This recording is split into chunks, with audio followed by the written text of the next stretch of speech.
Excellencies, esteemed participants, ladies and gentlemen, Assalamu alaikum and a very good morning to all of you. On behalf of Bangladesh Institute of International and Strategic Studies, BIISS, I, Dr. Razia Sultana, Senior Research Fellow, take this opportunity to welcome you all to today's eminent persons lecture series on Peace in the Contemporary World, organized by BIISS. Today, we are very much honored and privileged to have His Excellency Dr. Jose Ramos Horta, the Honorable President of the Democratic Republic of Timor-Leste, as the eminent person of the distinguished event. We are deeply honored by your presence, sir. We are also pleased to have amongst Mr. Mohammad Tawhid Hussain, the Honorable Advisor for Foreign Affairs of the Interim Government of Bangladesh, as the guest of honor. Distinguished participants, today's proceedings will commence with the welcome address by the Director General, BISS, Major General Iftikhar Anis, PSP. Thereafter, today's guest speaker, His Excellency Dr. Jose Ramos Horta, Honorable President of the Democratic Republic of Timor-Leste, will deliver his highly anticipated lecture. The session will be open for an engaging and constructive discussion, and following that, Mr. Mohammad Tawhid Hussain, the Honorable Advisor for Foreign Affairs of the Interim Government of Bangladesh, will give his valuable remarks. Finally, Ambassador Irfan Ghausal Azam Sarkar, Chairman of this institute, will conclude the program by delivering his vote of thanks. Ladies and gentlemen, may I now request today's Chair, Ambassador Irfan Ghausal Azam Sarkar, to kindly commence the program. You have the floor, sir. Thank you. Bismillahirrahmanirrahim. Your Excellency, Mr. Jose Ramos Horta, President of the Democratic Republic of Timor-Leste, and the guest of honor today, and the entourage of the Honorable President. Your Excellency, Mr. Mohammad Tawhid Hussain, Honorable Foreign Advisor of the Government of the People's Republic of Bangladesh, Major General Iftikhar Anis, Director General BIISS, Excellencies and distinguished diplomats from South and Southeast Asia, distinguished guests, ladies and gentlemen, including media friends. Assalamu alaikum and a very good morning to you all at the Eminent Persons Lecture Series titled The Challenges of Peace in the Contemporary World. Let me begin by paying our homage to the valiant freedom fighters and millions of martyrs, men and women, whose supreme sacrifice and loss of honor brought Bangladesh independence in this month of victory. We also gratefully remember those who laid down their lives and fought for a new Bangladesh in the student-led popular upsurge this year.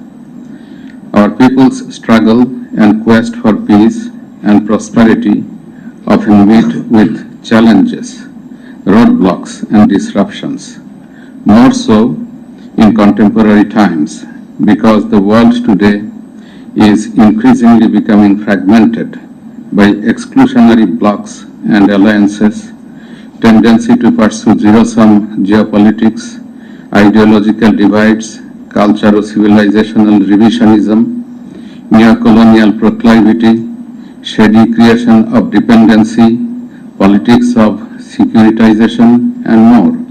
Manifestations are multiple and multi-level, seen in various forms of conflicts, violence, and hostilities in different parts of the world, which in turn affects all nations, including Bangladesh.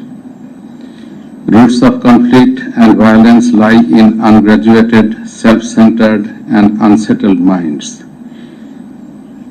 engaged in making constructs, advancing non-state or state-level agenda to the detriment of others, prompting intolerance and provocations. If we take peace as a concept of societal friendship, empathy, and harmony, critical is working together for shared benefits, build peace, culture peace, nourish its values, and create defenses of peace in mind against its challenges. As we thus define the context of this seminar, what could possibly be the best occasion to discuss challenges to peace for which our younger generations have lately sacrificed their lives in the hope of a better future. And who could better be the right person than the eminent Nobel laureate for peace to talk about peace and benefit us with his wisdom. So now we commence the program and invite the Director General BIISS to make his welcome address. Major General Iftekharanis, please.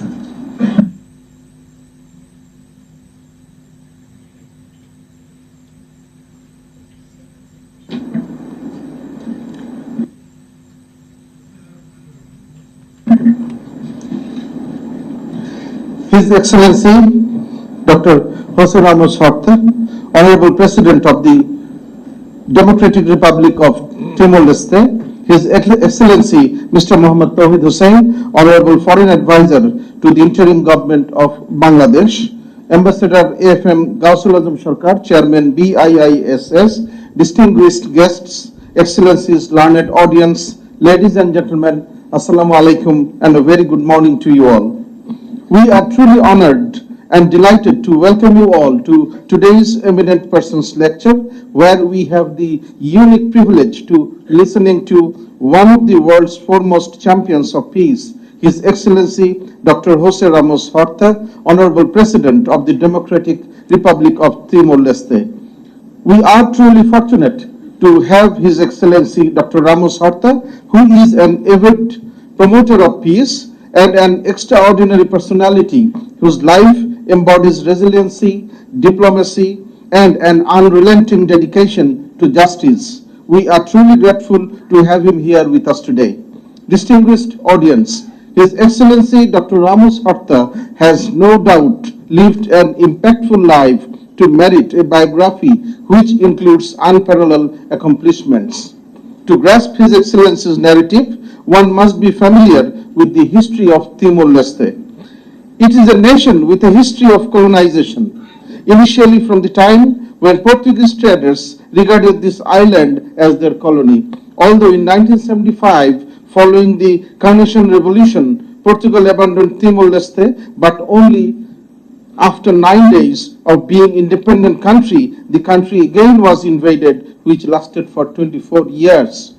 And in the journey of Timor-Leste's road to independence, His Excellency Dr. Ramos Horta played the crucial role in advocating for the Timorese people's struggle for self-determination. During the occupation of Timor-Leste, he became the international voice of the resistance, tirelessly campaigning at the United Nations and other global forums. Ladies and gentlemen, His Excellency Dr. Jose Ramos Horta is a towering figure in the global quest for peace and justice.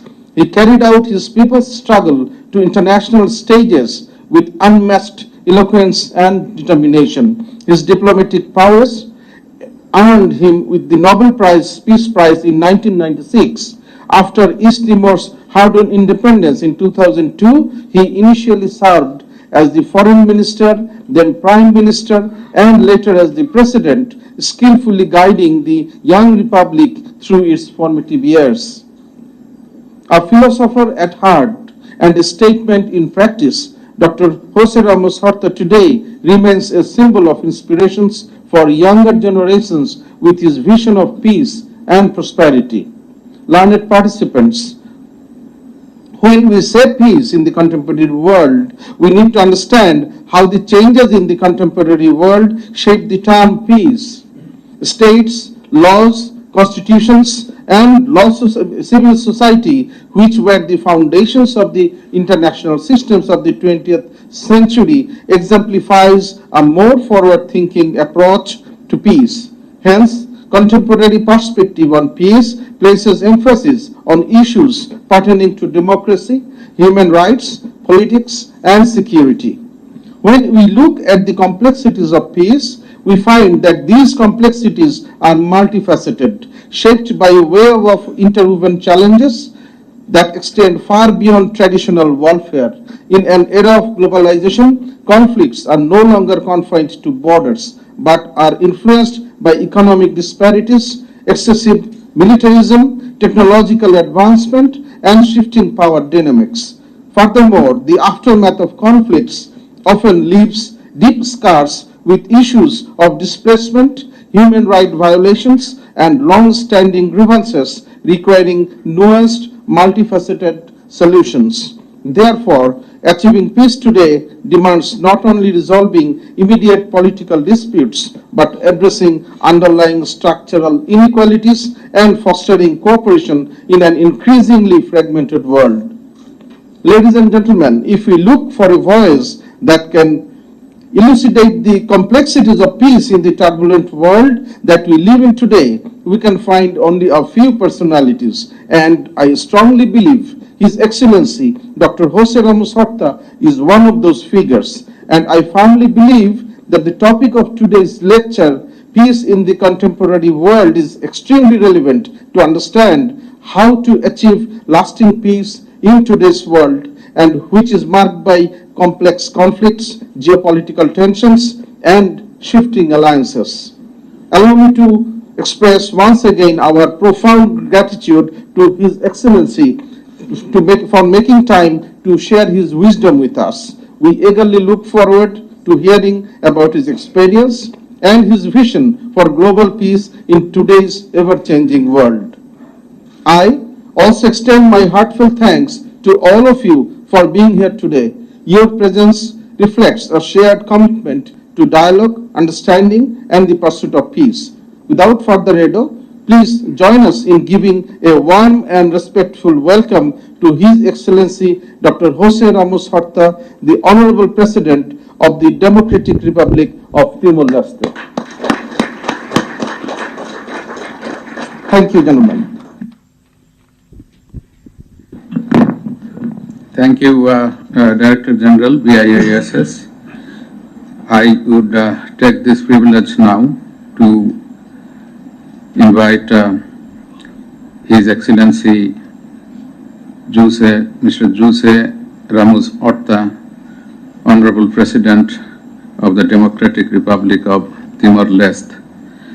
We would like to hear from him his voice of wisdom.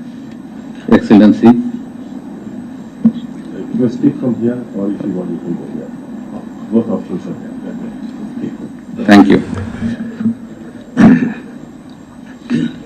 Excellency, Minister, Excellencies, thank you for the privilege given to me to share with you some reflections on my own country and maybe region and the world, where we are, where we might be going.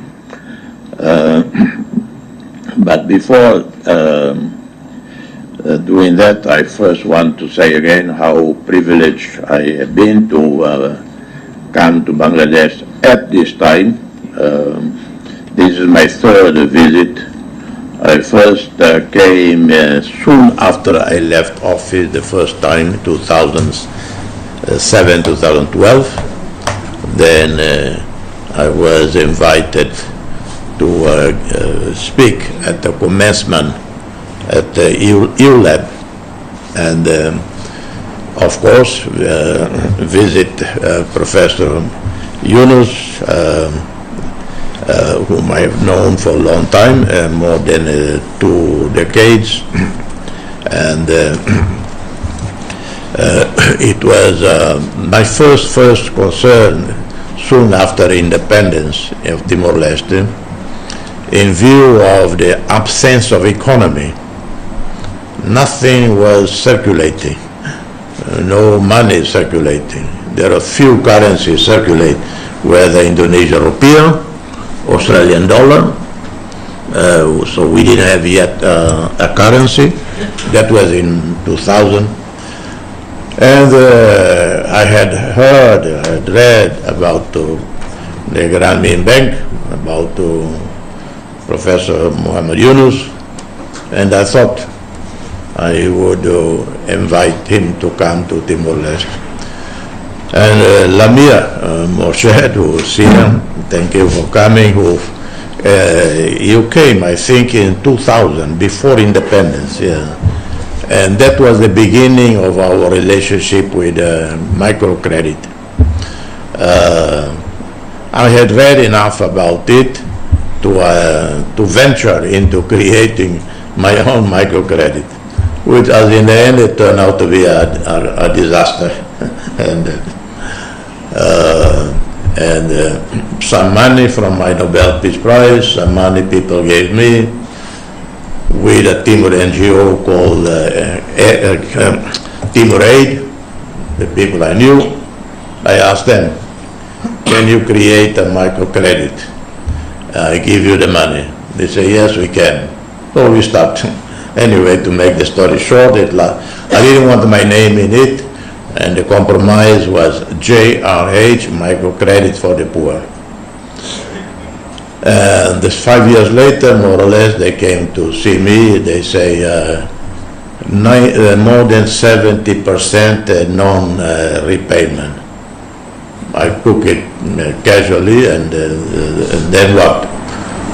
What's the problem? Well, we are now left with $40,000 in the bank. What shall we do? I said, well, you keep the money to cover your costs, expenses, we close business. More or less, this is how it happened. In the meantime, Lamia had been to Timor, had helped setting up a microcredit organization called Maurice Lassig, living on your own or your own means, and that slowly spread around the country. And then Professor Yunus came to Timor-Leste first time in 2004. I was foreign minister, speaking at the Hotel Timor at the end of a couple of days of forum with NGOs. I announced I will nominate Professor Yunus for the Nobel Peace Prize.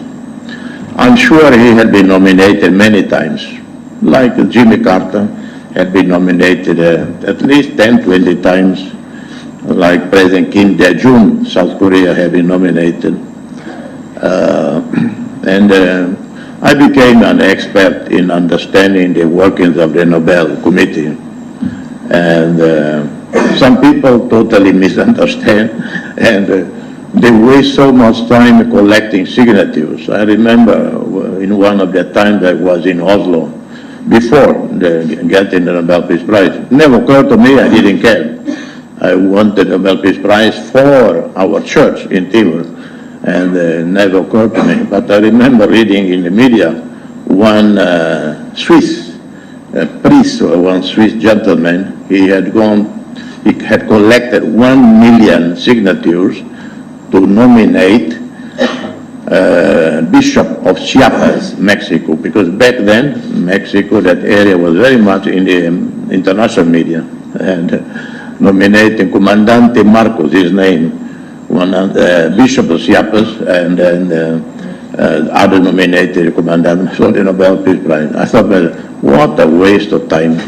The only advantage of that, yes, you collect 1 million signatures, 1 million people got to know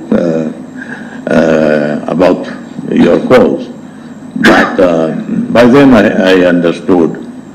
And so I decided to nominate, and why would Professor Yunus, an economist, and setting up microcredit, running the Grameen Bank, would win the Nobel Peace Prize? Why not the economics prize, which is in Stockholm, not in Oslo, not the Peace Prize? And so that was my first argument in my verbal. And the Nobel Committee members, they never invite any nominator for conversation. They never do that. Obvious reason, you would have thousands of people flocking to Oslo doing lobby, as if you do lobby in the U.S. Congress for it, But my explanation was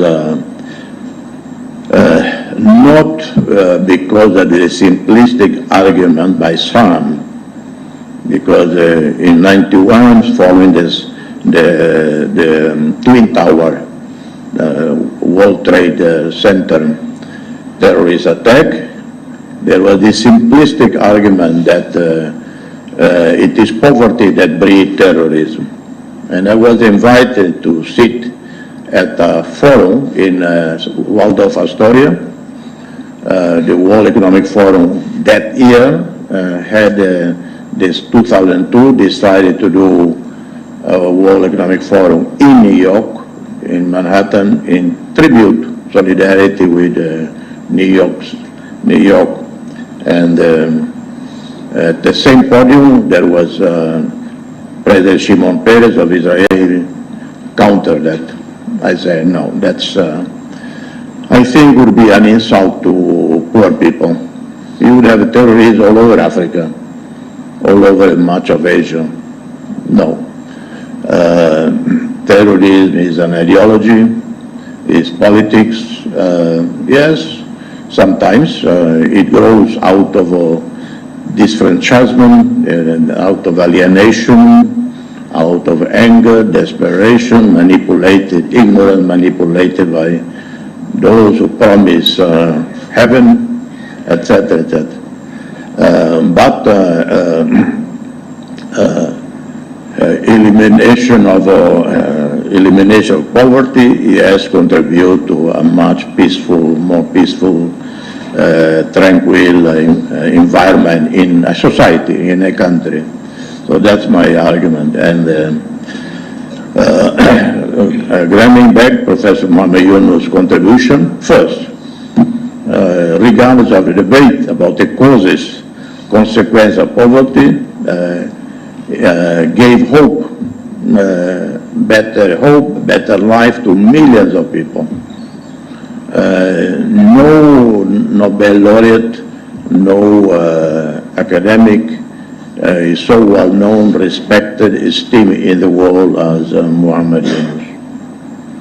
When he first arrived in Delhi, of course, that was before the Nobel Peace Prize, I went to the airport, and then he arrived in the typical, very humble fashion. I think wearing sandals, not you know, that French brand, I forgot the name of that brand,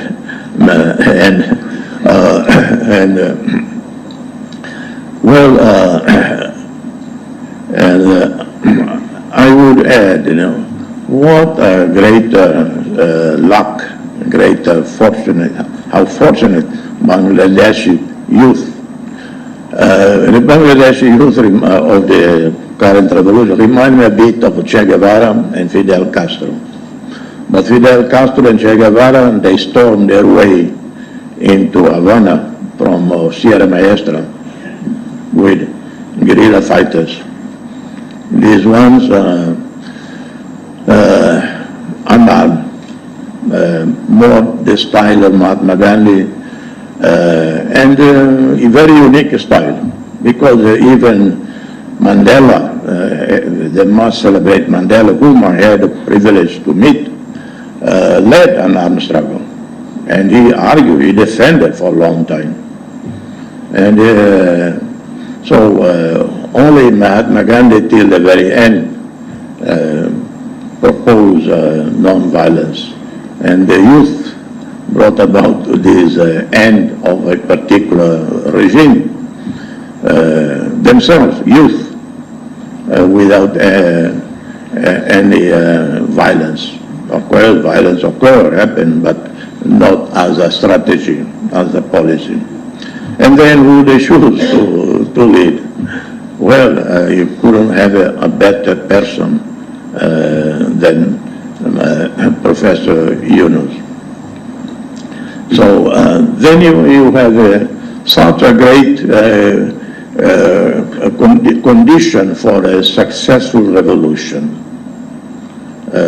Revolution in the context of changes, not the negative connotation that when you hear about revolution in this,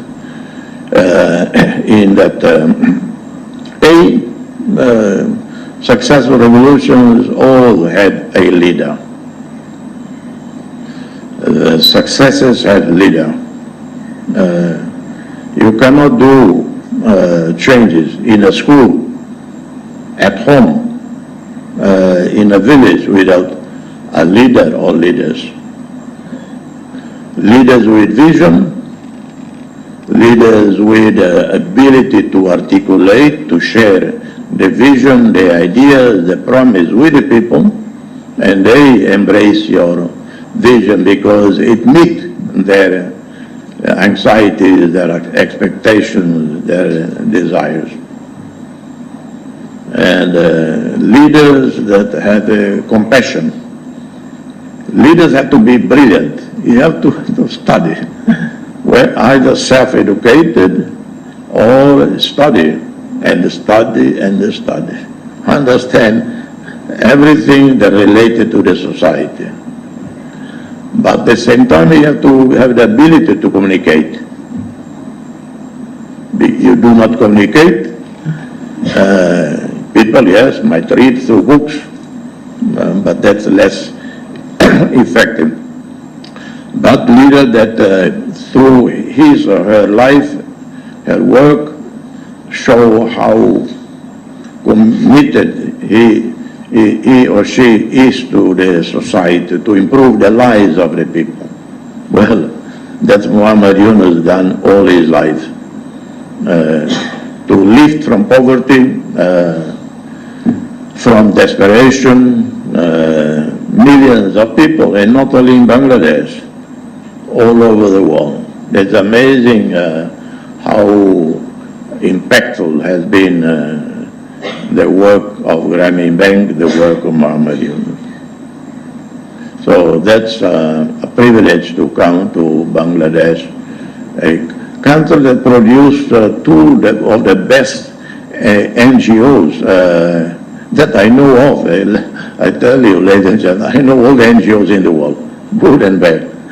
And because of my work, my lobby for the 7 decades, I got to know foundations, NGOs, churches, everyone. And two that the most effective that I met through my lifetime is all in Bangladesh. The other one is Grameen Bank and BRACS, Bangladesh Relief Committee, I think the name. And I visit them also.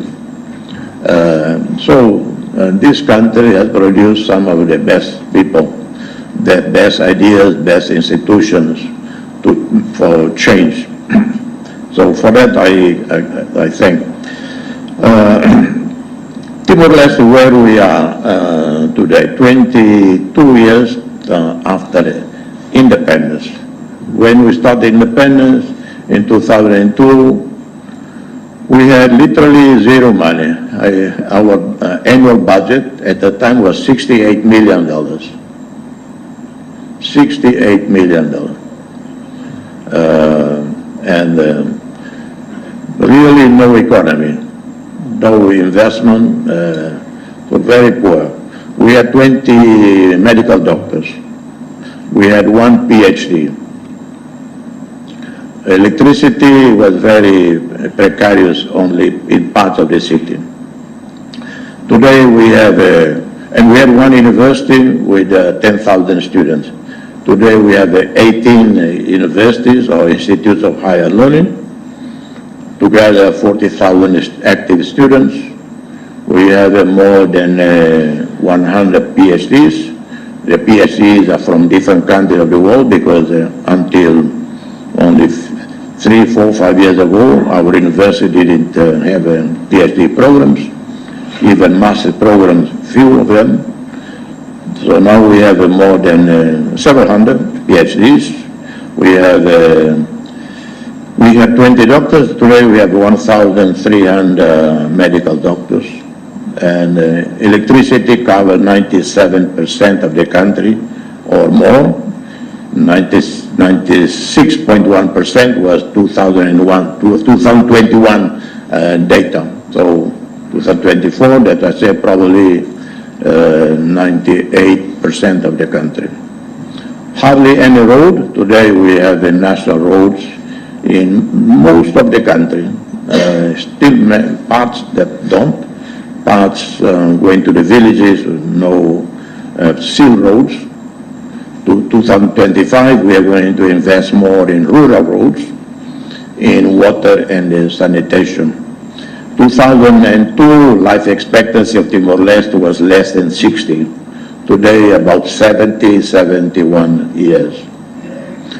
Economically, today we have one of the lowest debt in the world. Our debt is only 13% of GDP, and none to commercial banks, only to ADB, to World Bank and IFC.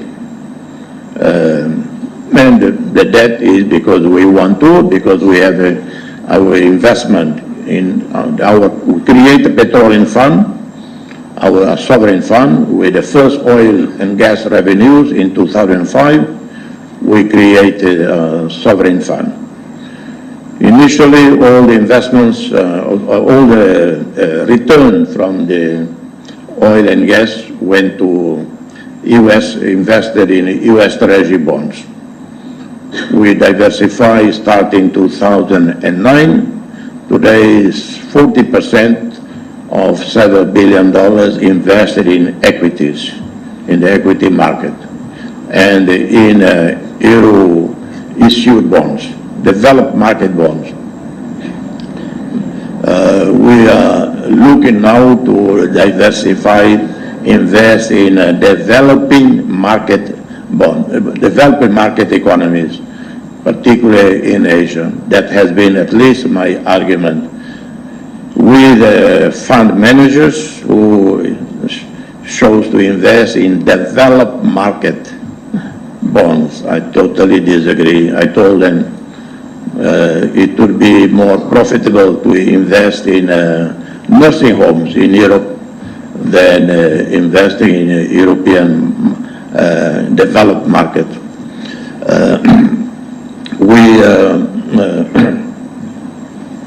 have the strongest possible relationship with Indonesia, our neighbors. From day one, the real leader of the country is not the person sitting here, because I was the whole time, 75, I was in New York and around the world advocating.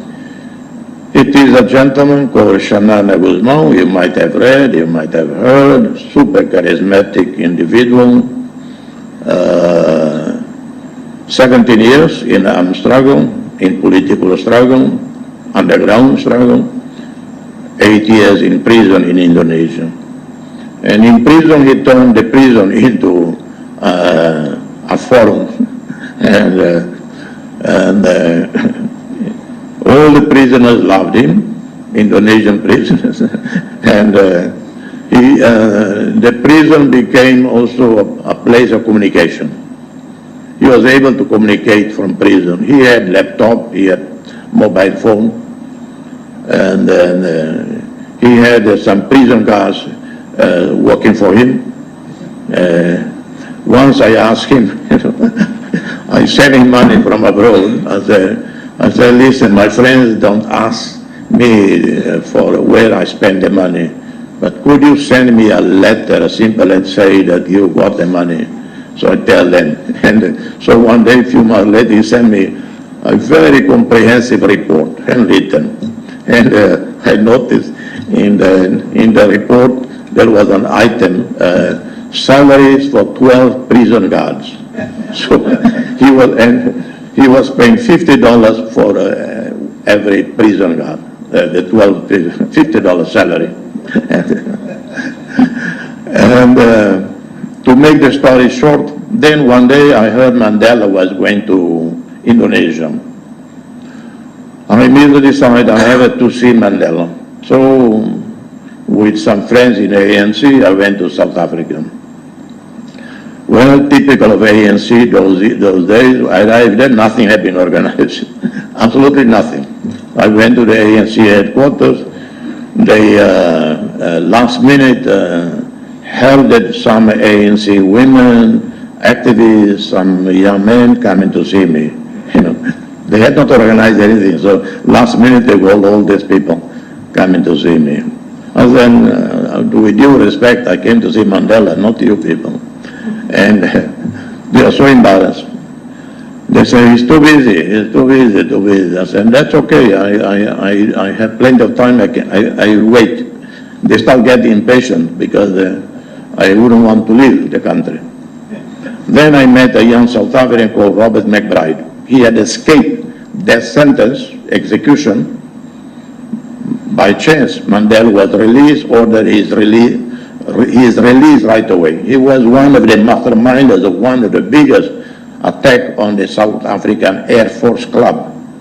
He was captured, sentenced to death, waiting execution. Mandela is released. I don't remember how I met him. We became friends. And he was one of Mandela's favorite person. So he told Mandela that about me, that this Ramazan, he said, he's not leaving until he sees you. And at the time I was not known. And 10 days later, a phone call came to Robert McBride's home, 2 hours away from Johannesburg. Comrade President, ready to see Mr. Ramazan. So we rushed to Johannesburg, right to the house where Mandela was staying, to the first floor, and I was guided to his bedroom. Arriving there, Mandela was on the bed, awake, looking at me, smiling broadly. He said, "You were the one who said you would not leave until you see me." I said, "Yes, that's me, and I apologize for that." And he said, "I apologize for making you wait. I just came out of hospital today." He was actually the whole time in hospital on a knee surgery, which he acquired a problem in Robben Island. But I didn't want you to wait any longer, so that's why I'm receiving you in my bedroom. We spent 1 hour chatting, and I just told him, "Please, Comrade President, I know you're going to Indonesia. Ask to see our leader. He's in prison." To make the story short, sometime later he did go. Then he returned. I got a message. I was somewhere in Europe to go to a fixed line. The president wants to talk with you. So I went, the phone rang. I picked up the phone. I thought it would be the secretary of Mandela. It was Mandela himself. He said, "I met your leader, great man, I'm very impressed. When can you come to South Africa?" I said, "Comrade President, whenever you tell me, I'll come. Tonight." He said, I said, "President, I don't have any money, I don't have the ticket. I have to find the money and the ticket." He said, "Just go to the airport, the ticket is there waiting for you." So I went, and Mandela told me about his meet with Miss Shannon. How? He told Suharto he wanted to visit Mandela, visit Shannon, and Suharto ordered that Mr. Shannon be brought out of prison, Sipinang, to Istana Merdeka, to the presidential guest house, to meet with Mandela, and both had dinner. So that's how Mandela told me, and Mr. Shanana confirmed. So that is how Shanana, he's the leader, and he is the one who led our reconciliation with his extraordinary authority, moral authority, his wisdom. Day one of independence, he said, "We move forward. No revenge, no prosecutorial justice. Reconciliation among the Timorese family, because the violence was not only us and the Indonesian army, us among us and the Indonesian army, not the Indonesian people. Never once in our literature, publications ever demonized the Indonesians as a people. Never once our rebels touched a single Indonesian civilian. Not a single Indonesian military capture was killed. They were treated after a few weeks, few months, put on the road to walk back to their base. Few months ago, when Secretary General Antonio Guterres visited Timor-Leste, I have a TV show, my own called President Orta Show. So I invite Ms. Shanama and Antonio Guterres for a conversation. And Ms. Shanama, in the context of the struggle, he said, I myself, I took care of the wounds of several Indonesian soldiers who were captured. So we never demonize Muslims. Timor-Leste 99.6% Catholic. Well, one can easily, demonize the people, generalize. Not once we generalize. So that one, it was easier when independence came, no hatred, and easy for Shanana to say reconciliation. So no, we rejected international tribunals. I even had arguments with the late Kofi Annan and Sergio Villarreal. The UN created how you call a hybrid international tribunal, not the UN administration on the ground. And I told them, I'm sorry, you don't have the authority to do it. We are going to ignore it. You are bypassing the Security Council. Only the Security Council can create. You want the administering authority over no self-governing territory. So how can you create something like that? And they were embarrassed. So it did issue indictments and so on, but we order our prosecutor general, our police, Interpol to forget about it. So that's what facilitates so my point is, in our country, for peace to prevail, we had to understand our own history and have the courage, the heart, the wisdom to let it go. We honor our dead, honor our martyrs, we look after the survivors, we honor the dead, but we ourselves, we take care of the survivors. Even during World War II, we were invaded by Japan. Tens of South Timorese died. We are probably the only country in Asia that didn't demand compensation from Japan. I don't know of others, but I know many demanded compensation. Indonesia did, Philippines, Timor is the only one didn't demand compensation. Now, a few reflections on there has been much talk about the reform of the UN Security Council. Every time there is a measure upsurge or failure, the conversation comes back. In 2005, I spoke at the General Assembly. I was Foreign Minister. Kofi Annan had floated the idea of Security Council reform, and there was plenty of discussion in 2005. And I reassured the audience when I spoke that Timor-Leste was not interested in being elected to permanent membership.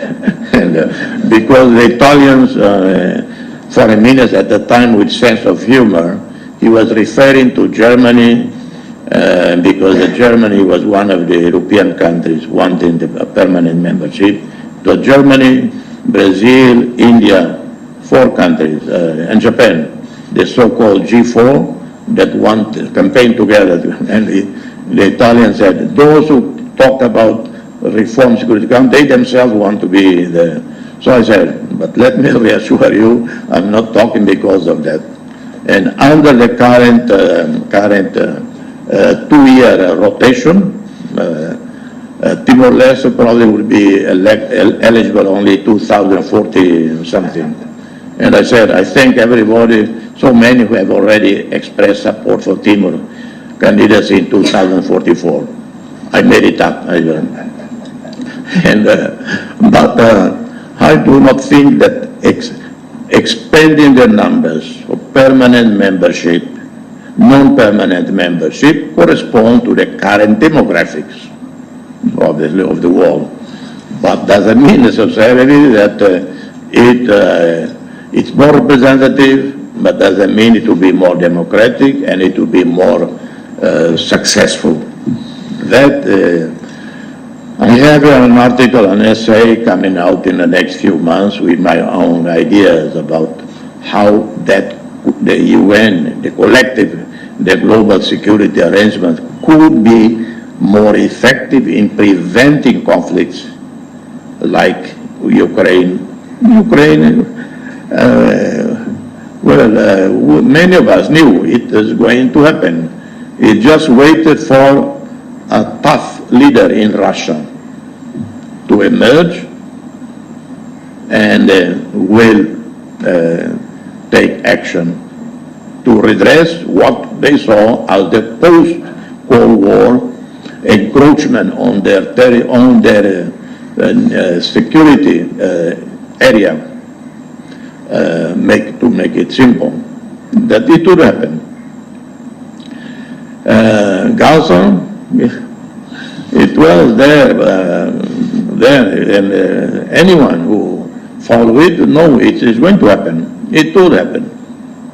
People misread the Palestinian resistance, and the Palestinians were seeing the two-state solution fading away.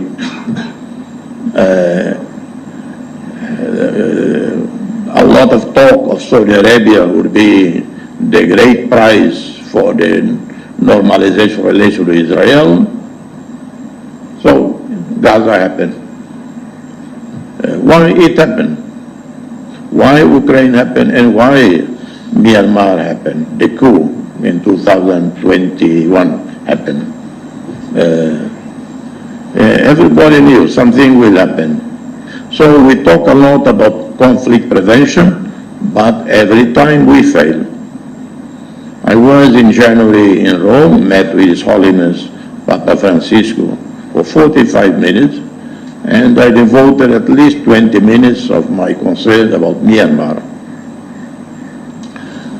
The tragic fate of the Rohingya people. It has been described in the media as the most forgotten people in the world. And with Bangladesh shouldering the burden quite conveniently for the rest of the international community. And as long as the Rohingya and the ethnic nationalities are not taken into account in the larger rearrangement of the constitution and politics in Myanmar, this problem will continue. So the so-called, and where was preventive conflict? So I told it's all in the book. At least of Myanmar, we have a last chance to prevent the conflict from spiral out of control. How to do it? Well, first we continue to respect ASEAN centrality. But the reality is Russia is one of the direct partners of the military. Russia is the one providing the hardware to the Tatmadaw to enable it to continue the war. But I believe that it is time for a dialogue without preconditions. And the Pope would be the great person or his envoy to facilitate such an arrangement. An encounter, a meeting of all parties in the conflict in Myanmar, no preconditions, to find a way out for Myanmar. Because that pertains directly to Bangladesh, pertains directly to Thailand, to Malaysia, the rest of ASEAN. It shows again how we fail time and again on conflict prevention, and yet we talk all the time.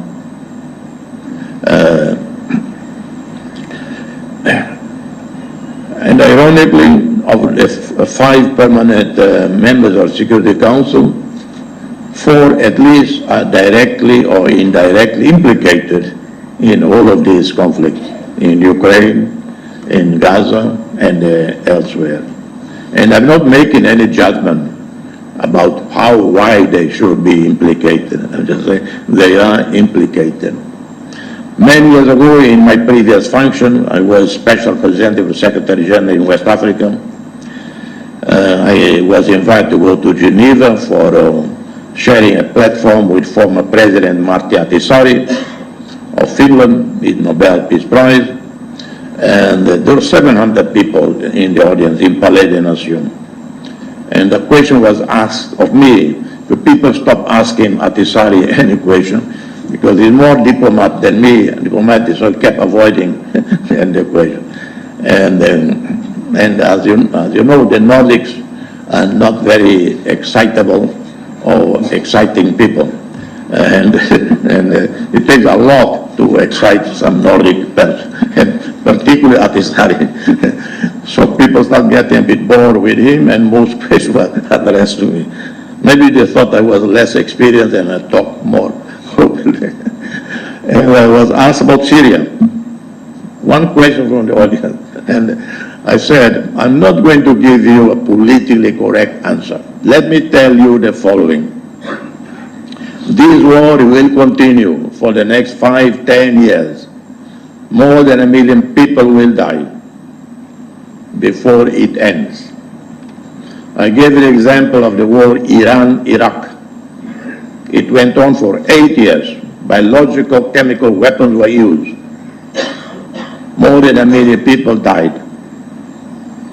But in Iraq was easier to end the war. There were two strong men leading these two wars, Khomeini in Iran and Saddam Hussein in Iraq. There was no fragmentation of power in either Iran or Iraq.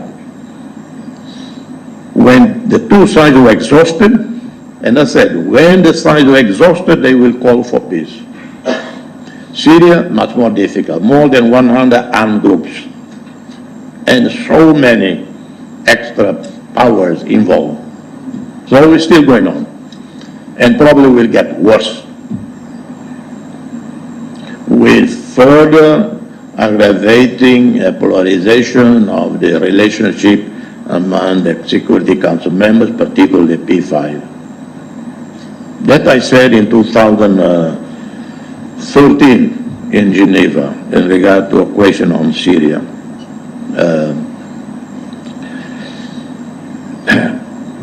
With Professor Muhammad Yunus, he and I, with many other more than 100 personalities, we spoke out, we did petitions. I hand over petition directly to President Widodo of Indonesia in his capacity as chair of G20, appeal to him, please be the voice of the debtor countries. One would assume that the industrialized countries, the G7 countries, in the face of COVID pandemic and the setback on the progress of the previous 20, 30 years of poverty alleviation in many countries, with the paralyzation of shipping, of international trade, that they would have the wisdom, if not the compassion, to take initiative, write off the debt of the more impoverished countries, indebted countries, to give them a chance. This did not happen. But when the first financial crisis happened in Europe, starting in Washington, subprime, in 98, 99, destroyed the economies of Portugal, Ireland, Greece, etc. Hundreds of billions of dollars were quickly found to rescue Deutsche Bank, French banks, British banks that were exposed in the crisis. And yet, to write off the debt of South Asian countries, Africa, Latin America, not a gesture has been made. How can this country recover after COVID? And then before we recover from COVID, we have a Ukraine war that overnight caused a spike of commodity prices. In my own country, a bag of rice, 25 kilos, Ukraine war was costing $11 for 25 kilos. And I know the price of it because I go and buy it myself. I drive my Jeep Willys, 1948. I go to the shops. I put them in the back of my Jeep, plus Super Me, the Indonesian Super Me. I drive up the villages to deliver to some families I know. So I know the price of all of it. From one day to the next, as soon as the Ukraine war happened, the bag of rice went to $11, jumped to $18, $19, $20, $21. And this was all over the world. Again, there was no thinking of writing off the debt. Even for their own people. You know, when the subprime happened in the US, millions of Americans saw their houses repossessed by the banks. And yet they imposed austerity measures, draconian austerity measures on the Greeks, on the Portuguese, so much that it shocked even the IMF. And these were policies of Germany and the European Central Bank. Let alone, are they going to be sensitive to third world countries? So I hope that with Professor Muhammad Yunus, with the new Bangladesh emerging, I know it will take time for reforms to take place, to consolidate, that with President Lula of Brazil, the new president in Indonesia and others, we may impress upon the G7, G20 to do a new so-called Marshall Plan. I use the word only because easier, that would address some key challenges in the developing countries, namely write off the debt, with some conditionalities maybe for some countries, and focus on environment, on green economy, focus on tree planting, clean water for every village, every town, and renewable energy, education. So a Marshall Plan is very focused, no more than 5 priorities, is specifically designed for countries in South Asia, parts of Africa, parts of Latin America, and so on. That, yes, would create a world situation that would be more ethical for everybody. That, yes, you probably would reduce tensions in society, create peace.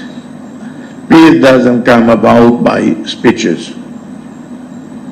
I have given talks ad nauseum for 30, 40 years. We have a summit of Nobel laureates regularly. And have we contributed to changing the world situation? No. Either we've been sending the wrong message, or no one really listens, or we speak only to the converted, not to the powers that be. The good thing is, when you look at the behavior of governments in regards to Gaza, just look at the way in regard to Gaza. Tens of thousands of innocent people have lost their lives. Children, women, elderly. Their possessions destroyed. Universities, hospitals, urban areas totally bulldozed, like Dresden during World War II. How many tons of weapons or bombs were dropped on Gaza as compared to bombs that were dropped in the entire theater of war in Europe during the whole World War II. The data shows. And yet, every effort is made in the West to explain away the behavior of Israel.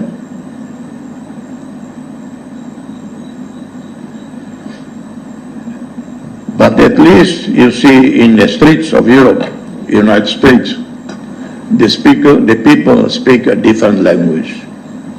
What is the most noble about it coming out is the young people in Europe, across the board in the US, they are different from the political elites.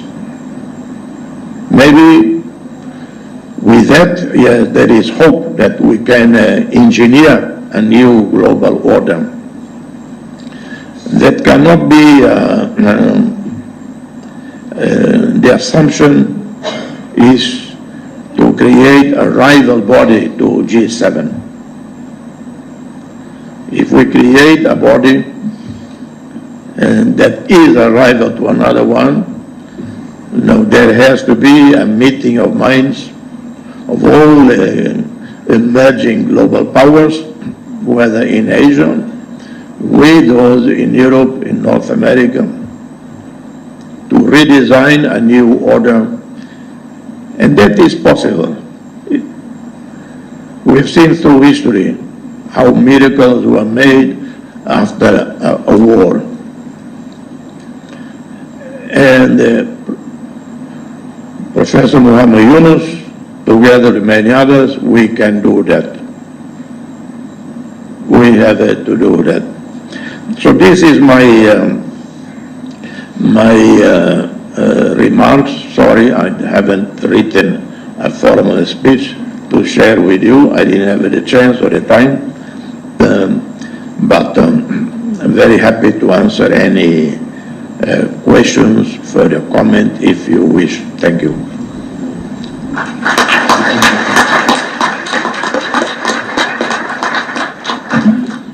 Thank you indeed, Your Excellency. It was very enlightening for us, and your remarks has broadened our horizon of understanding. And please accept our deep appreciation and gratitude. We are now opening the floor, but it will be for a very brief time. In 20 minutes, we are going to close it. So please limit your intervention within 1 minute. Yes, please. From the third row, yes. Thank you very much for your very candid observation. It's unusual to see a head of state talk of his failures and talk of some of the things that didn't happen. Yeah. You did talk about reconciliation. You talked about not waiting for developing countries. And you talked about the inequality in Gaza, all very important things. But we have been seeing that for a very, very long time, and not a lot has happened by making those observations. I will bring it back to the Bangladeshi situation. One of the reasons I was very keen on you coming over was because I wanted to learn. Revolutions fail. And while we are very excited by what is happening, it's also important to remember that things might not go as we plan. Can you tell me about some of the things that led to your revolution not failing, something that we might learn from? Thank you. Thank you. We take a few more questions. Yes, yes, sir. The Vice Marshal and Air Commodore. Air Commodore. So thank you very much once again. My question is about more regarding the security situation in your area, Timor-Leste. There is a dispute on South China Sea, and there is also rising, superpower rivalry over there in the South China Sea, very close to where you are located. So, how are you traversing in that area as far as the security is concerned, and especially the sea boundaries and all? Thank you. Thank you, sir. Ambassador Humayun Kabir. Excellency, thank you very much. Very exciting kind of comments you have made. Two questions. One is, you say that an order is possible, a new order is possible. Some people are talking about new disorder is possible. So how hopeful you are about the global order? Is it going in a positive direction, or it will land up in the disorderly scenario, as some people are talking about? Second question is, you have talked about Syrian problem. We are also seeing similar, almost similar scenario unfolding in Myanmar. What would be your assessment? Are we going to see a Myanmar, a new Syria in this part of the world? Thank you. Thank you. Please go ahead.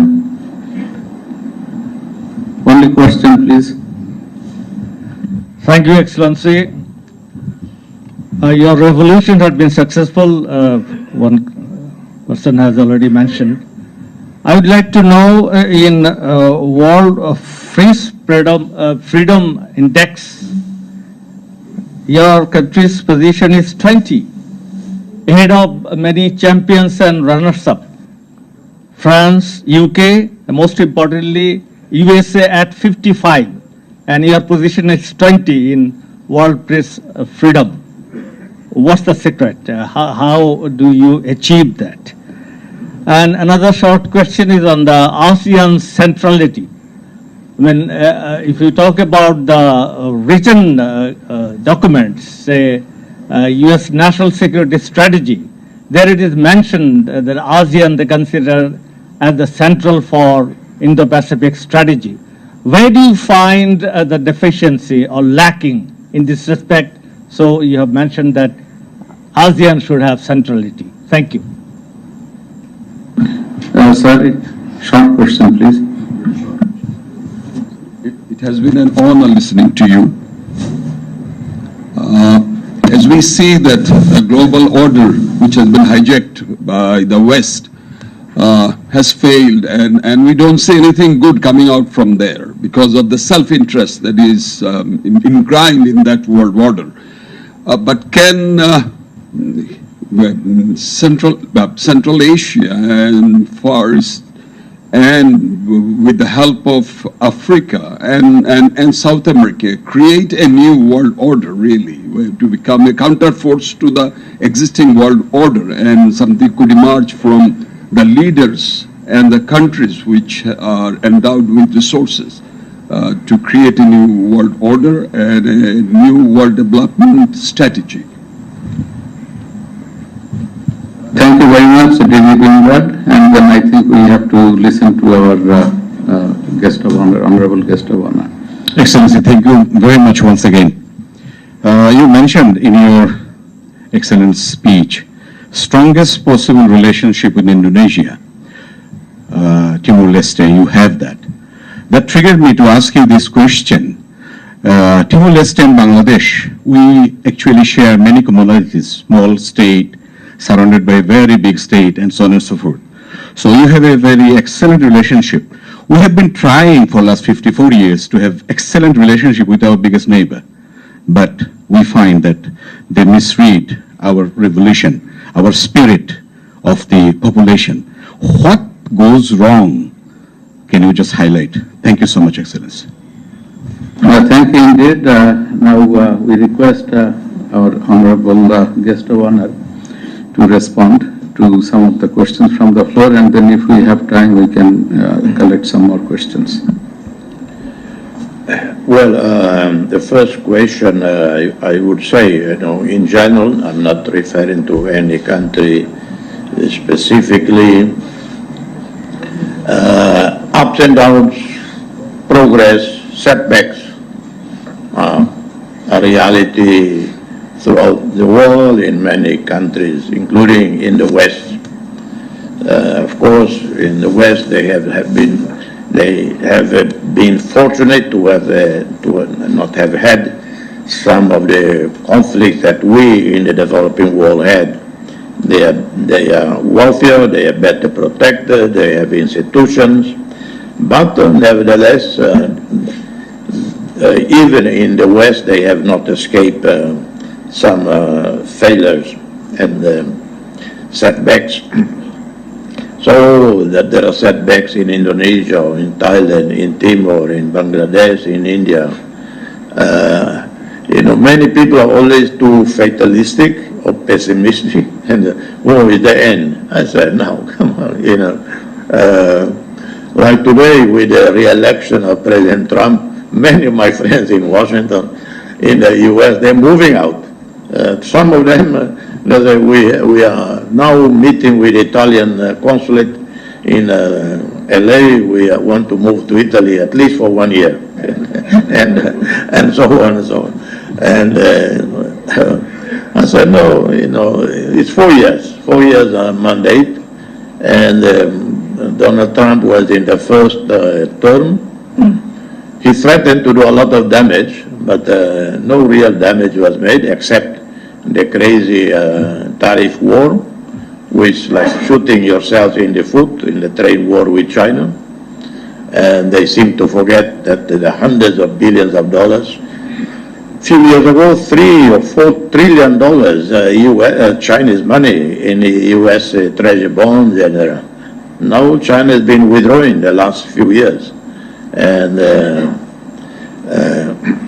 so it is the world, the economies are so interconnected, and the U.S. also so dependent on financing, including from people like Timor-Leste. Yeah, we put in the beginning of our petroleum sovereign fund, 100% of the revenues we put in U.S. treasury bonds. And that was a wise move because in the financial crisis that happened in 2007, 8, 9, Timor-Leste was one of the few countries that didn't lose any money. Singapore, Norway, overnight lost more than $100 billion each. Well, but in the financial market, in the equity market, well, you lose if you invest, there's a crisis, you panic together with everybody else, and you sell. Well, we didn't lose any. It was in U.S. Treasury bonds. But then, after diversification, we had more than 1,000 portfolios of investments around the world. And when the war in Ukraine happened, overnight we lost, quote unquote, we lost more than $1 billion in the market. We didn't panic. I said, well, it will recover. So that is normal. So in politics, of course, the difference is, God, in the process, hundreds of thousands of lives lost, poverty increased, the silent death of the poor around the world. There's not much we really can do except when I get to that point of answer. South China Sea. Our position very simple and very straightforward. Timor-Leste, thanks to upholding international law and law of the sea, in managing our dispute with Australia over maritime boundary, in the beginning of the situation, Australia was claiming well beyond the median line. Australia based its claim to a maritime boundary that extends almost to our coastal area based on the so-called continental shelf doctrine. You're familiar with that. We base our position on the law of the sea, UNCLOS, on the median line. Negotiations started. We resort to the UN under a clause in UNCLOS that facilitate a mechanism for the sides involved. So Australia accepted the UN jurisdiction, and so the two sides started the dialogue, negotiations. Several years, by April 2018, we signed the agreement in New York, witnessed by Secretary General, whereby Australia accepted our position, median line, that between us and Australia. Two things. Our fortunes in terms of oil and gas increase. But Australia also agree on the middle line after depleting several oil fields that they've been exploiting before the maritime boundary. Buffalo, Corallina, Laminaria, all depleted. But showing pragmatism by our leader, Shannon, he was the chief negotiator. He didn't demand compensation for the previous years of ruthlessly exploiting those fields that are now in our maritime boundary side. And to show when there is goodwill, there is possibility of resolving issues. We have demanded for 20 years that a pipeline should come from Greater Sunrise, maybe one of the biggest gas fields in whole of Asia, from the Timor Sea to Timor-Leste. Australia demanded that the pipeline should go to Australia. And all kinds of arguments were made why it should go to Australia. Only the Australians understood why it should go to Australia. No one else understood that, because it's only 150 miles to Timor-Leste, 500 miles to Australia. Besides, their taxes are enormous. We have almost no tax. Timor-Leste is one of the countries that has the lowest taxes in Asia. And but finally, maybe this month, next month, we'll sign the agreement for the development of Greater Sunrise, very likely with a pipeline coming to Timor-Leste. So with patience, so without international law, well, small countries like Timor-Leste and other, not so small, big enough, but still not powerful, always lose. So we in favor of law of the sea. However, when it comes to the South China Sea, we hold the view also that the claimant states bilaterally, because the claim is bilateral. You know, some countries have a claim in ASEAN, others no. Cambodia has no maritime boundary claim. Indonesia, very limited because of Natuna there. So some argue that should be multilateral negotiations. Based on my experience of 50 years, I said, make no sense whatsoever that you bring something that is bilateral in nature. It's a bit like telling in Europe there are disputes between Spain, Europe, and Morocco, Tunisia. In Morocco, more difficulty because not only vis-a-vis with Morocco,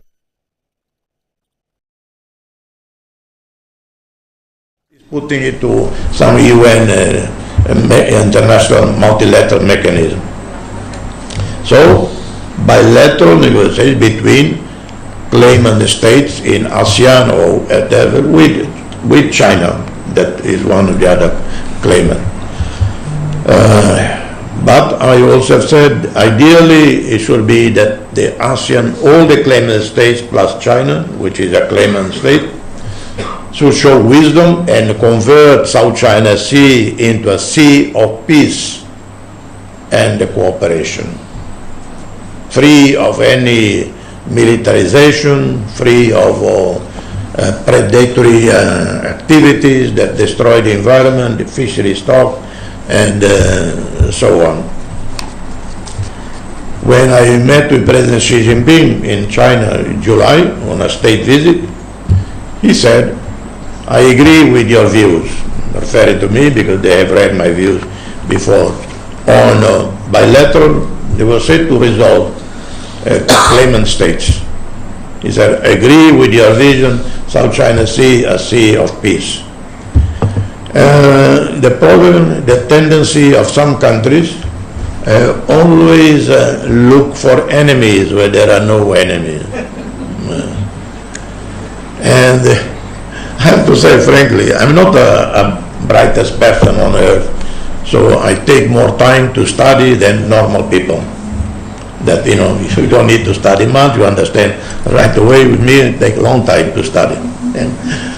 But I can look at every possible angle. I cannot find how China can be a threat anywhere in Asia or beyond. Because Chinese prosperity, peace, stability, is that they also maintain internal peace and stability. And that Asia grows with them. That Bangladesh, India grows with them. Any unmanageable tension in the region would be a serious setback for China as well. So the only thing that China is, unlike 50 years ago, it was a poor agrarian socialist country, is that today it is really a financial technical superpower. It has invested tens of billions in artificial intelligence, leaving behind the US and Europeans. They are revolutionizing solar vehicles. The Europeans talk a lot about getting rid of fossil fuel. So China produces electric cars. And the Europeans imposing tariffs on Chinese electric cars because they are dumping electric cars in Europe. Well, isn't China helping you to clean the air in Europe? So it is more an economic matter than... You remember in the 80s, in the US, it was Japan bashing. I lived in the US at the time. It was Japan bashing. And worse became when the Japanese bought Rockefeller Center. For the Americans, Rockefeller Center is like Notre Dame for the French. Rockefeller Center, I think, only some 50-year-old building. And so they went, because some economists predicted that Japan would overtake the US as the #1 economy. It didn't happen. So the Americans calmed down. No more Japan bashing. Now it is Chinese bashing. and this will pass. Important is that consultation, dialogue, red phone, red lines maintained between the powers that be, the military, to avoid any miscalculation in South China Sea until such a time we reach an agreement on that South China Sea is a freedom of navigation for all, no domination by anyone. Is that possible? Yes, I think it's possible. With China is possible? Yes, I believe it's possible. Myanmar. So in terms of ASEAN, you know, Timor-Leste we will probably join next year. What can we contribute to ASEAN? I always said with humility, with modesty. Our best contribution to ASEAN is that we in Timor-Leste maintain peace, tranquility in our own country, that we don't become another Myanmar. That will be our best contribution, that we remain very peaceful country. We have a zero political violence in Timor, zero political violence, zero ethnic, religious-based tensions. We don't have bank robberies. We don't have organized crime. Maybe we don't have organized crime partly because, you know, organized crime requires professionalism. You have to be competent. We are generally in Timor very disorganized. So our own criminals have not found the motivation to organize themselves properly. So we don't have organized crime even. And so that is how we are. We do everything by, you know, last minute. If you tell someone in Timor, a leader, we have to plan for 2028. I said, what the hell is talking about? But when we decide to work, like The Pope confirmation of his visit to Timor was in January this year. In April, when our government approved a plan and everybody started working to have everything ready for the Pope's visit, 700,000 people estimated to be attending the Mass. How to organize water, fresh water, drinking water for everybody, toilet facilities, food. I always ask this question again and again. Security. Well, there was not one single incident, even of pushing and shoving. People really push and shove, but not to the point where some stampeding happened. There was enough water for everybody, there was enough toilet for everybody. The Vatican security were incredibly impressed. But we did have a tremendous support from Australian and Indonesian police helping us with modern monitoring devices to follow the situation. Zero problem. And we did that beginning in April and to September. Millions of dollars invested in infrastructure, and we did it. And so I told our side, this was a test case for whether we are capable of joining ASEAN or not. Because it has been difficult to join ASEAN. The ASEAN leaders made me think. I'm very religious, you know, I believe in heaven, and I have had images of heaven. But when ASEAN leaders tell us about the conditions, the strict conditions of to join ASEAN, I thought, God, it's easier to join heaven, to be in heaven than joining ASEAN. And, maybe you first have to go to heaven, you get cleansed, and then you join ASEAN.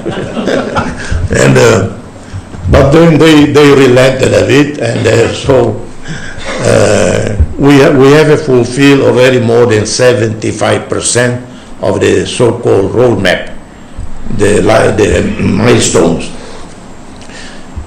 ASEAN friends like Anwar Ibrahimi and Indonesia and others, they already saying, let's forget about the roadmap, let the Timorese join, and then continue the process of improving and adaptation. And so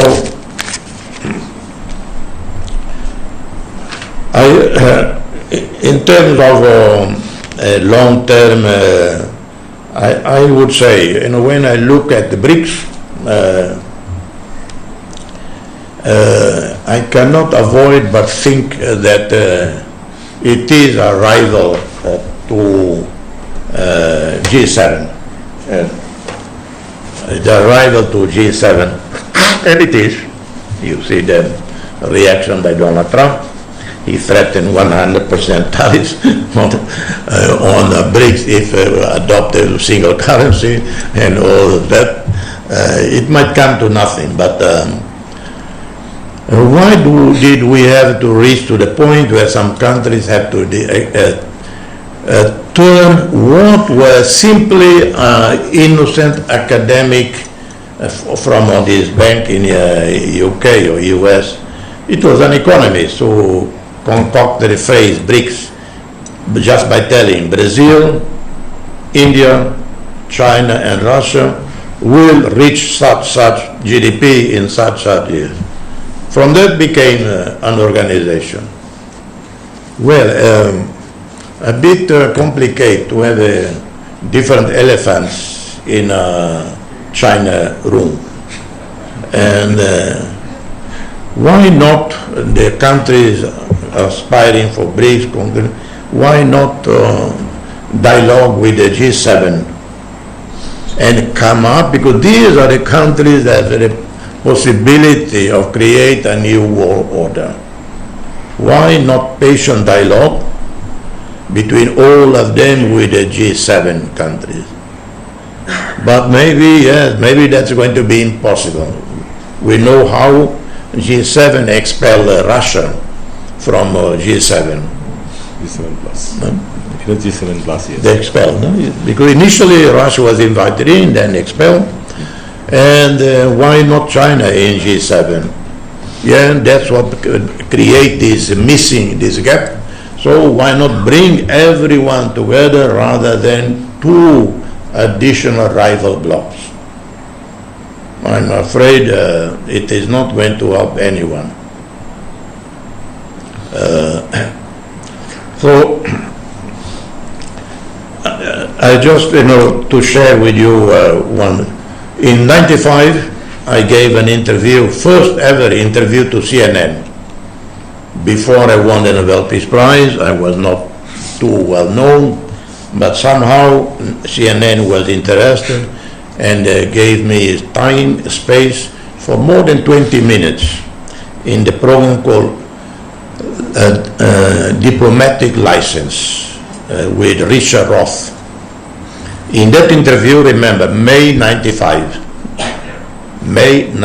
I said, within 2 to 3 years, there will be a major financial crisis.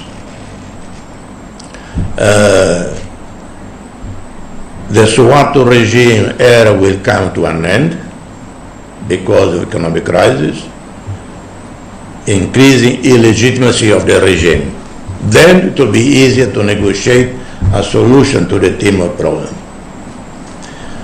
Richard Roth then went to talk to the Indonesian ambassador, Wisnu Mutri, a very refined gentleman, and not very articulate, but at that point he made a very interesting comment.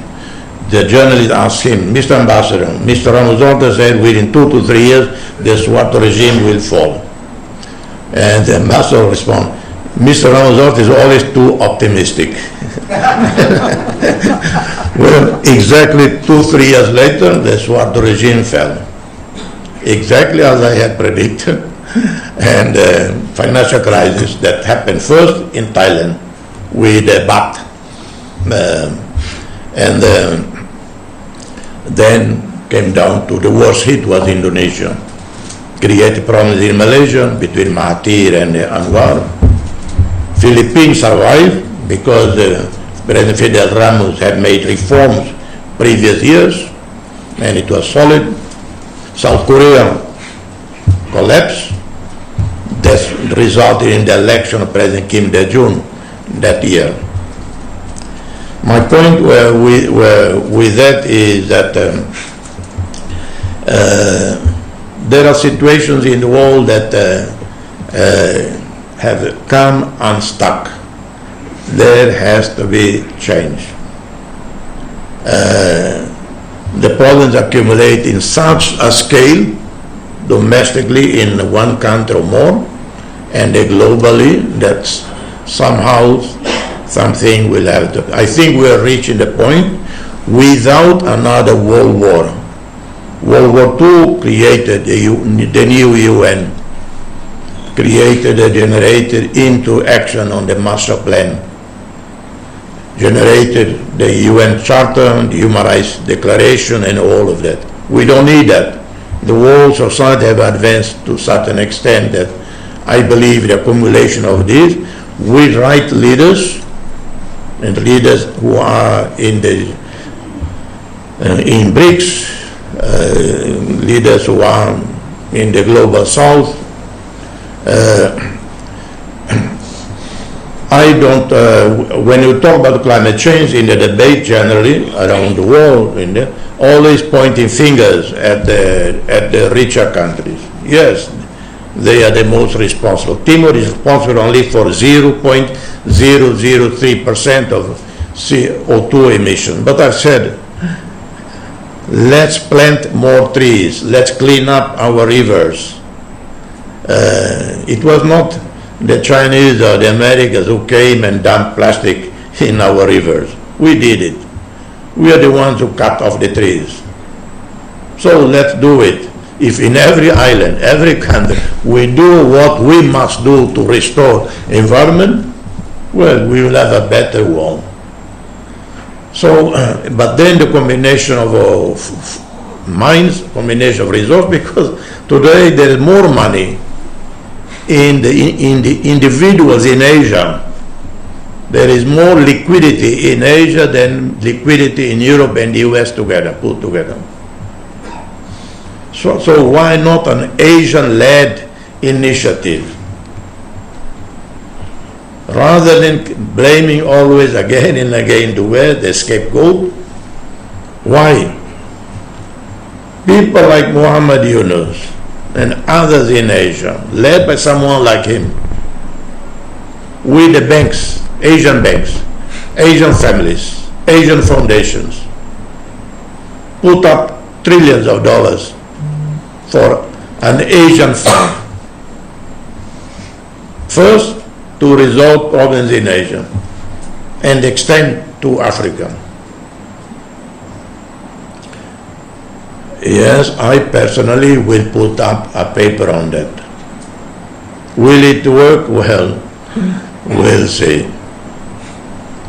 Ladies and gentlemen, I think that was my second speech. I think I answered all the questions raised. Yeah.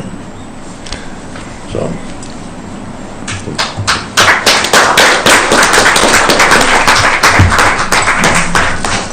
Thank you indeed, Your Excellency, Dr. Jose Ramos Horta, for your very sagacious response.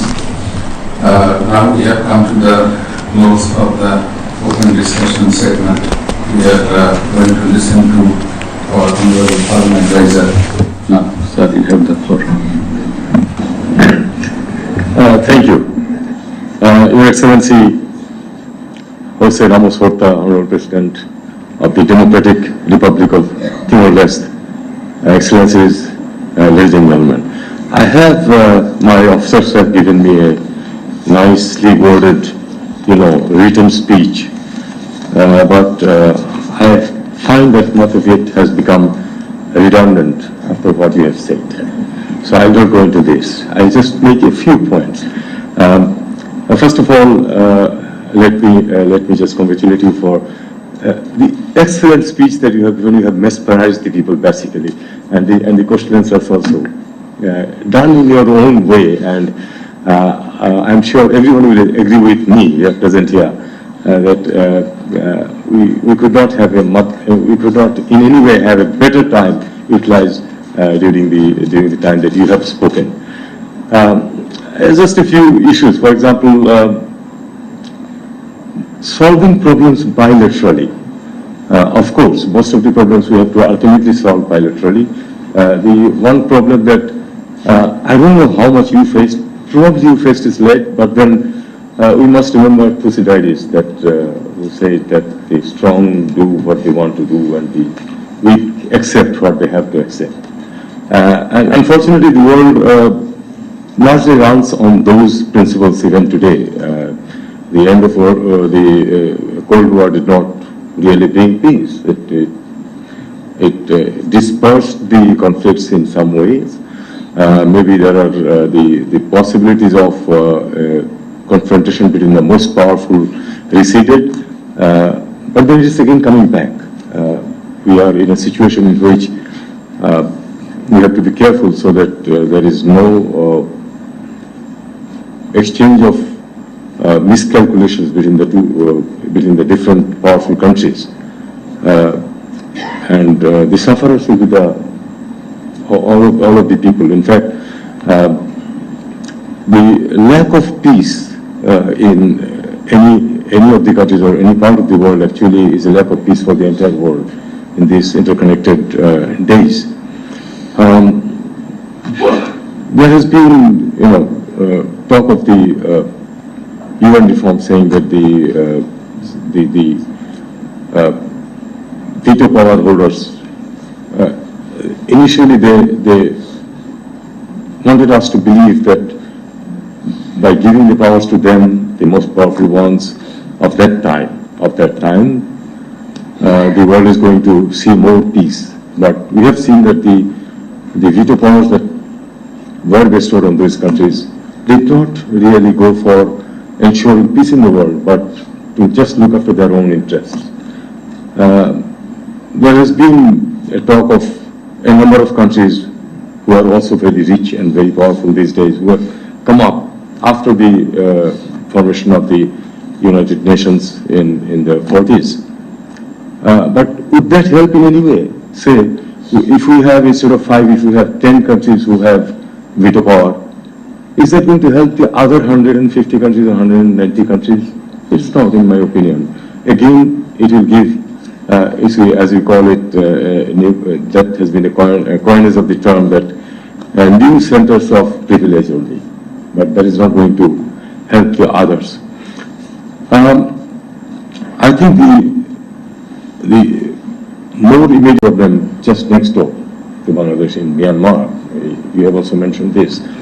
I think this is one issue which is bothering all the countries around, and this is one problem that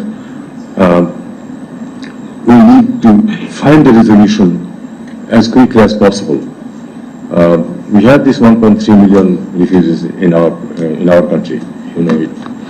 We have the very positive possibility of balkanization in this country. Balkanization is not going to resolve the issue. It's going to, in my opinion, it's going to only exacerbate the issue further. How do we find a solution in which Myanmar becomes peaceful again? And I do not believe that we are going to go back to status quo ante in Myanmar, because the actors and the forces have completely changed from what it was, say, 5 years back or 10 years back. For the Rohingyas, of course, it is 8 years back. That the problem is much older, but then these 1.3 million people, they have lost almost everything, and in a complete area of uncertainty they are living, because even those who are speaking about a resolution of the Myanmar problem, why did they mention about the Rohingyas? They think that the autonomy and the other the three Brotherhood Alliance and then the NUG just ending the war in Myanmar and then finding an arrangement. But not much is being spoken about Rohingyas. It is for sure that in a future Myanmar, if the Rohingya issue is not resolved, it is not going to bring peace to Myanmar even. It is going to be our problem. It is going to be the problem of the Rohingyas themselves. But it will be impossible to bring peace to Myanmar unless the Rohingya issue is resolved. It's the question of justice against a tremendous injustice done to these people. It's the question of stability in the region, not only in Myanmar, but also the surrounding countries. And I'll just end by appealing to you that with that tremendous reputation and clout that you have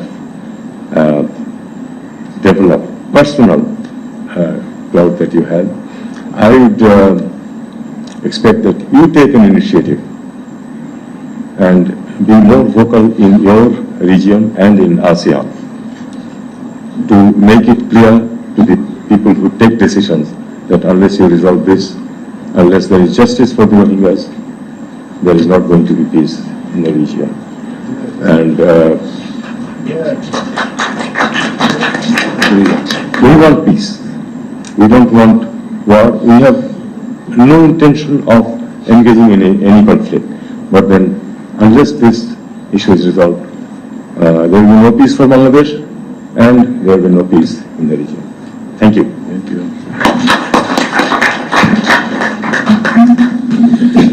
Thank you, sir. Honorable Foreign Advisor.